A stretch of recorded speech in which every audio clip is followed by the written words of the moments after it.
நம்முடைய ஆண்டவரும் இரட்சகரும் கர்த்தருமாகிய இயேசு கிறிஸ்துவின் நாமத்தினாலே இந்த காலை வேளையில உங்களுக்கு வாழ்த்துதலையும் வணக்கத்தையும் ஸ்தோத்திரங்களையும் கூறிக்கொள்ளுகிறேன். இந்த நாளின் தியானத்துக்காக நாம் எடுத்துக்கொண்ட பகுதி அப்போஸ்தலர் 15ஆம் அதிகாரம் 1 35 வசனங்கள் வரை உள்ள பகுதியாகும். எருசலேம் சபை மன்றம் என்பதாகும். முதலாக அப்போஸ்தலர்களுடைய தலைமையிலே கூட்டப்பட்ட சபை மன்றம் ஆகும். சபைகளுக்குள்ளே ஏதாவது பிரச்சனைகள் வந்தாலோ, ஊழியக்காரர்கள் தவறான உபதேசங்களை மக்களுக்கு போதித்து கொண்டிருந்தாலோ, விசுவாச குடும்பங்கள் பாவமான காரியங்களிலே அக்கிரமமான காரியங்களிலே ஈடுபட்டிருந்தாலோ, இப்படிப்பட்டவைகள் நிமித்தமாக சபை மன்றம் கூடி ஒரு தெளிவான திட்டங்களையும் தீர்மானங்களை நிறைவேற்றி சபைகளுக்கு அனுப்பி எல்லா சபைகளும் இந்த முறைமைகளைத்தான் ஃபாலோ பண்ண வேண்டும் என்று கற்பிப்பதற்காக கூட்டப்படுவதுதான் இந்த சபை மன்றம். முதலாக அப்போஸ்தலர்கள் உயிரோடு இருக்கின்ற காலத்திலேயே இந்த சபை மன்றம் கூட்டப்பட்டிருக்கின்றது. பவுலினுடைய முதலாம் நற்செய்தி பிரயாணத்தின் இறுதி பகுதியிலே இந்த சபை மன்றம் கூட்டப்படுகிறது. பவுல், பர்னபா ஆகியோரின் ஊழியத்தினால் உண்டான சந்தோஷம் அடுத்த திட்டங்களை தீர்மானிக்க தூண்டியது. அந்தியோகிய சபையிலே ஊழியத்தில் புதிய எழுச்சியை காண ஆவலோடு காத்திருந்தனர். இன்னும் பல இடங்களிலே ஆண்டவருடைய மகத்துவமான செயல்கள் வெளிப்பட்டு அநேக புறஜாதியார் கர்த்தராகிய இயேசு கிறிஸ்துவை ஏற்றுக்கொள்ள வேண்டும் என்று அவர்கள் ஆவலோடு காத்திருந்து செபித்து கொண்டு வந்தார்கள். இவ்வேளையில்தான் பவுலின் ஊழியத்தில் யூதர்களால் உண்டான எதிர்ப்புகள் எருசலேம் வரையிலும் அந்த செய்தி பரவியது. அதே வேளையில் பவுலையும் பர்னபாவையும் தடுப்பதற்காகவும் குழப்புவதற்காகவும் எருசலேமில் இருந்த யூத கிறிஸ்தவர்களில் சிலர் அப்போஸ்தலர்களுக்கு தெரியாமல் அந்தியோகியாவுக்கு வந்து சேர்ந்தார்கள்.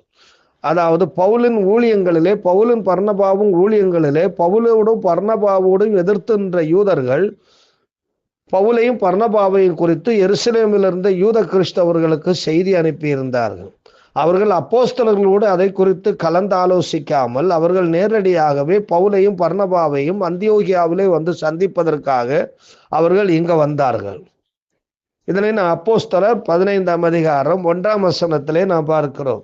சிலர் யூதேயாவிலிருந்து வந்து, நீங்கள் மோசேயினுடைய முறைமையின்படியே விருத்த சேதனம் அடையாவிட்டால் ரட்சிக்கப்பட மாட்டீர்கள் என்று சகோதரருக்கு போதகம் பண்ணினார்கள். அந்தியோகியாவிலே இருந்தவர்கள் புறஜாதி கிறிஸ்தவர்களாக ஆகும். எருசலேமில் இருந்தவர்கள் யூத கிறிஸ்தவர்கள். யூத கிறிஸ்தவர்கள் விருத்த சேதனத்தை அவர்கள் கடைபிடித்தார்கள், மோசேயின் நியாயப்பிரமாணத்தையும் கடைபிடித்தார்கள். ஆனால் அந்தியோகியாவில் இருந்த கிறிஸ்தவர்களோ விருத்த சேதனத்தை அவர்கள் கடைபிடிக்கவில்லை, மோசேயின் நியாயப்பிரமாணத்தையும் அவர்கள் பின்பற்றவில்லை. கர்த்தராகிய இயேசு கிறிஸ்துவை விசுவாசித்து ஏற்றுக்கொள்வதை மட்டுமே தான் அவர்கள் ஏற்றுக்கொண்டிருந்தார்கள். ஆகையினாலே இந்த எருசலேமில் இருந்து வந்த யூத கிறிஸ்தவர்களில் முக்கியமானவர்கள் அந்தியோகியா சபையில வந்து, நீங்களும் எங்களோடு கூட இணைந்து இருக்க வேண்டும் என்றால் விருத்த சேதனம் பண்ண வேண்டும், மோசேயின் நியாயப்பிரமாணத்தை பின்பற்ற வேண்டும் என்று சொன்னார்கள்.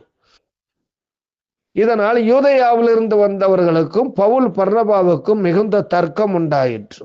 இதனால் எருசலேமின் அப்போஸ்தலர்களுக்கும் மூப்பர்களுக்கும் தெரியப்படுத்தி இதற்கு ஒரு தீர்வு காண வேண்டும் என்று அந்தியோகியா சபையில் உள்ள எல்லாரும் தீர்மானித்தார்கள். இது 2ஆம் வசனத்திலே வாசிக்கின்றோம். அப்போஸ்தலர் 15:2.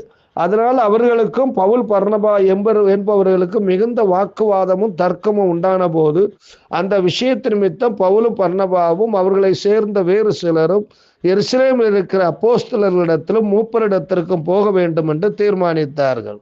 ஒரு பிரச்சனை உருவாகும் பொழுது பெரியவங்களிடத்துல, மூத்தவங்களிடத்துல, ஊழியக்காரங்களிடத்துல போய் அந்த பிரச்சனைகளுக்கு தீர்வு காணும்படியாக இருப்பது ஒரு நல்ல விஷயமாகும். இது ஆண்டவராகிய இயேசு கிறிஸ்து கற்றுக் கொடுத்த உபதேசமும் ஆகும். ஆகையினாலே இந்த அந்தியோகியா திருச்சபையிலிருந்து பவுலும் பர்னபாவும் இவ்விதமாக தீர்மானம் செய்தார்கள். நம்முடைய அப்போஸ்தலர்கள் இன்னும் உயிரோடு இருக்கிறார்கள், நம்முடைய தலைமை சபை எருசலேமில் தான் இருக்கிறது, அவர்களிடத்துல போய் இதற்கான தீர்வை நாம் காணலாம். விருத்த சேதனம் பண்ண வேண்டுமா, மோசேயின் நியாய பிரமாணத்தை புறஜாதி மக்கள் கடைபிடிக்க வேண்டுமா என்று நாம் கேட்டு முடிவு செய்யலாம் என்று முடிவு செய்தார்கள். அதன்படியாக எருசலேமுக்கு வந்து புறஜாதிகள் மத்தியில் தேவன் செய்த காரியங்களை குறித்து பகிர்ந்து கொண்டார்கள். இதனால் எருசலேம் சபையாருக்கும் சந்தோஷம் உண்டாயிற்று. இந்த சந்தோஷமும் மகிழ்ச்சியும் சமாதானமும் ரொம்ப நேரம் நிலைக்கவில்லை. அப்பொழுது அங்கிருந்த சபையாரில் பரிசேயரில் ரட்சிக்கப்பட்ட சிலர் எழும்பி விருத்த சேதனம், மோசேயின் நியாயப்பிரமாணம் இவை ரெண்டையும் நிச்சயமாக எல்லா கிறிஸ்தவர்களும் கடைபிடிக்க வேண்டும் என்று சொன்னார்கள். அப்போஸ்தலர் 15ஆம் அதிகாரம் 4-5 வசனம்.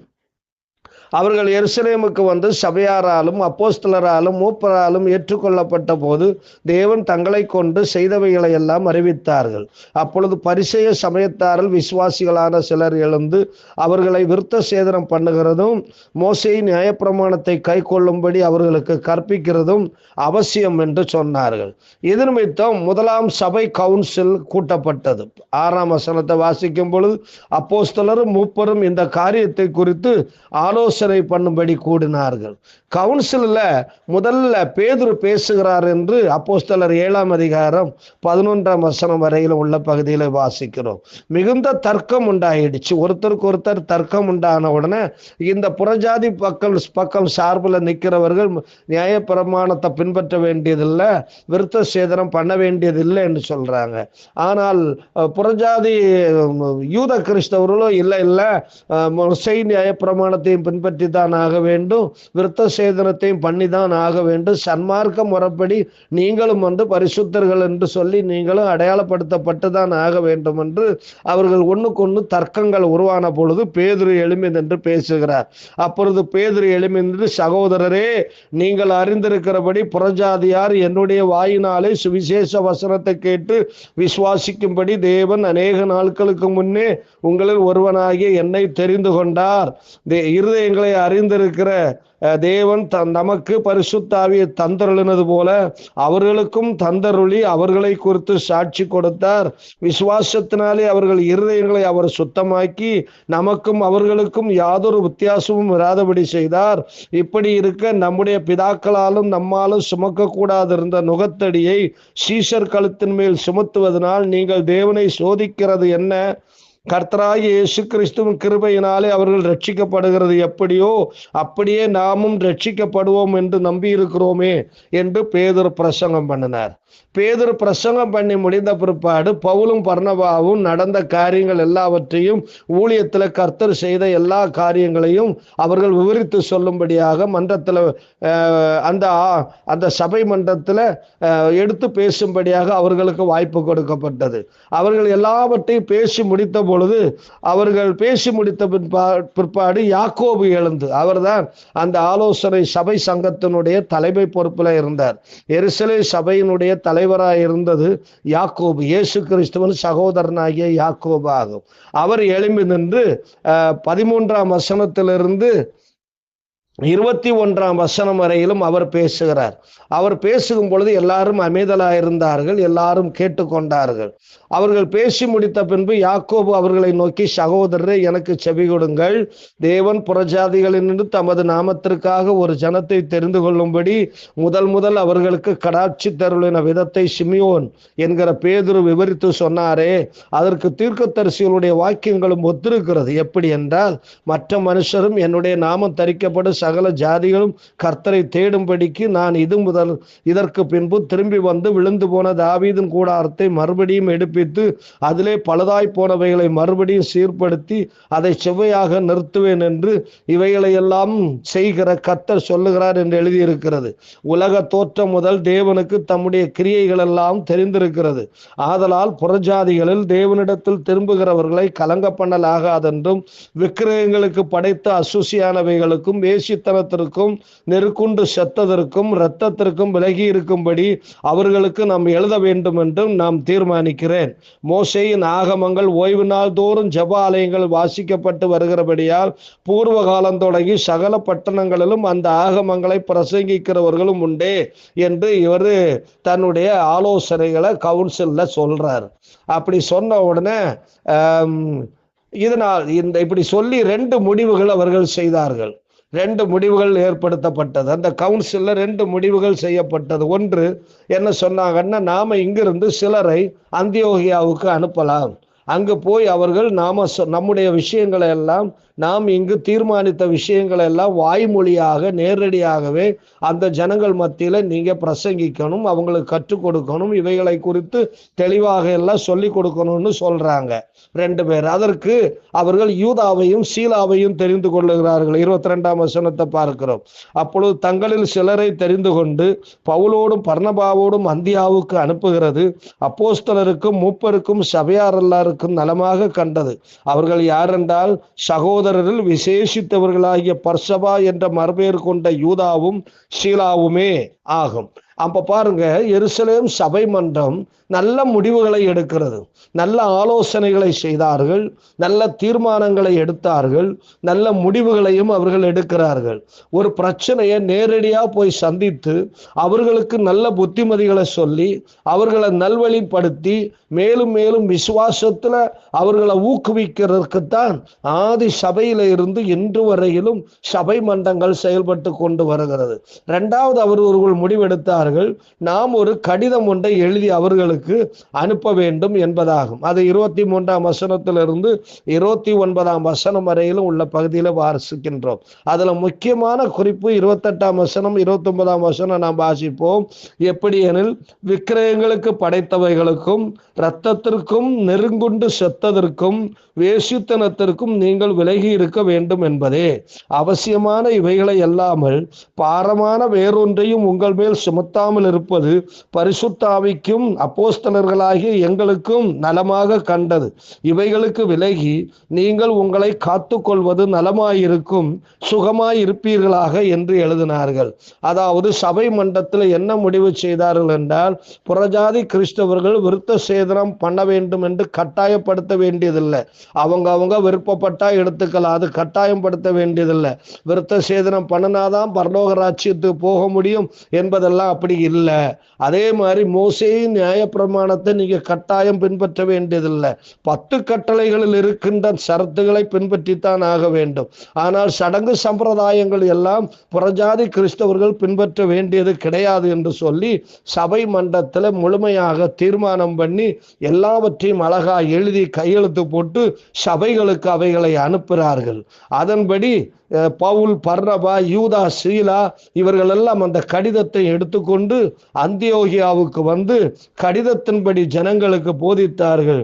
30ஆம் வசனத்திலிருந்து 33ஆம் வசனம் வரையிலும் வாசிக்கும் பொழுது, அவர்கள் அனுப்பிவிடப்பட்டு அந்தியோகியாவுக்கு வந்து சபையை கூடி வரச் செய்து நிருபத்தை ஒப்புவித்தார்கள்.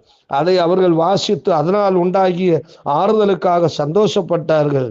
யூதா, சீலா என்பவர்களும் தீர்க்கதரிசிகளாய் இருந்தபடியினாலே அநேக வார்த்தைகளினால் சகோதரருக்கு புத்தி சொல்லி அவர்களை திடப்படுத்தி சில காலம் அங்கே இருந்து பின்பு சகோதரரால் சமாதானத்தோடு அப்போஸ்தலரிடத்திலே அனுப்பிவிடப்பட்டார்கள் என்று சொல்லப்பட்டிருக்கிறது. அன்பான தேவனுடைய ஜனமே, சபைகளில் பிரச்சனைகள் வரும் பொழுது உடனே முக்கியஸ்தர்கள் கூடி நல்ல முடிவுகளை எடுத்து பரிசுத்த ஆவியானவருடைய ஆலோசனைகளை கேட்டு சபைகளை நடத்துவோம் என்றால் சபைகளில் இருக்கின்ற சீர்கேடுகள் எல்லாம் மறைந்து போகும். அதே மாதிரி குடும்பங்களில், கிறிஸ்தவ குடும்பங்களில் சில நஷ்டங்கள் கஷ்டங்கள் ஏற்படும் பொழுது சபைக்கு தெரியப்படுத்தி சபையினுடைய ஊழியக்காரங்களுடைய ஆலோசனைகளை கேட்டு அதற்கேற்றபடி பரிசுத்த ஆவியானவருடைய வழி நடத்துதலுக்கு தங்களை ஒப்பு கொடுத்து வாழும் பொழுது குடும்பங்கள் சமாதானமாகவும் சந்தோஷமாகவும் மகிழ்ச்சியாகவும் ஆரோக்கியமாகவும் ஆசீர்வாதமாகவும் வாழும். அன்பு நிறைந்த ஆண்டவரே, இந்த கால வேளையில உம்மை நாங்கள் ஸ்தோத்திரிக்கிறோம். ஆண்டவரே, உம்முடைய வார்த்தைகளினாலே எங்களை நீர் தேற்றுவதற்காக உமக்கு ஸ்தோத்திரம். நல்ல ஆலோசனைகளை இந்த காலை வேளையில எங்களுக்கு தந்ததுக்காக ஸ்தோத்திரம். ஆதி சபையில அப்போஸ்தலர்கள் உயிரோடு இருக்கிற காலத்திலேயே சபைகளில் என்னது அனுசரிக்கப்பட வேண்டும், எதை உபதேசிக்க வேண்டும் என்று அவர்களுக்கு தீர்மானம் பண்ணி ஆண்டவரை ரெக்கார்ட் பண்ணி எழுதி எல்லா சபைகளுக்கும் அனுப்புகிற ஒரு பழக்கம், சபை மன்றத்தை கூட்டி ஆண்டவரை தீர்மானம் தியானம் பண்ணுகிற ஒரு நல்ல பழக்கத்தை அப்போஸ்தலர்களால் பரிசுத்த ஆவியானவராகிய நீர் அன்றைக்கே ஏற்படுத்தி கர்த்தராகிய இயேசு கிறிஸ்துவின் நாமத்தை ஆண்டவரை மகிமைப்படும்படியாக செய்ததற்காய் உமக்கு ஸ்தோத்திரம். இப்பொழுதும் கூட அதே மாதிரி பரிசுத்த ஆவியானவர் எல்லா சபைகளிலும் எல்லா குடும்பங்களிலும் இப்படிப்பட்ட தேவனுடைய மகத்துவமான ஆலோசனைகளை, நல்ல ஆலோசனைகளை கட்டளையிட்டு குடும்பங்கள் கெட்டு போகாதபடிக்கும், சபைகள் ஆண்டவரே சீர்கெட்டு போகாதபடிக்கும், சீர்படுத்தப்பட்டு வாழ்வதற்கு உதவி செய்யும்படியாய் வேண்டுகிறோம். ஆண்டவரே, கடந்த இரவு முழுதும் எங்களோடு கூட இருந்தீர். இந்த நாளிலும் உம்முடைய மாறாத தெய்வீக பிரசன்னம் எங்களோடு கூட இருந்து எங்களை நடத்துவதாக இயேசு கிறிஸ்துவின் மூலம் கேட்கிறோம் இரக்கம் நிறைந்த பரமபிதாவே, ஆமேன். God bless you. கர்த்தர் உங்களை ஆசீர்வதிப்பார்.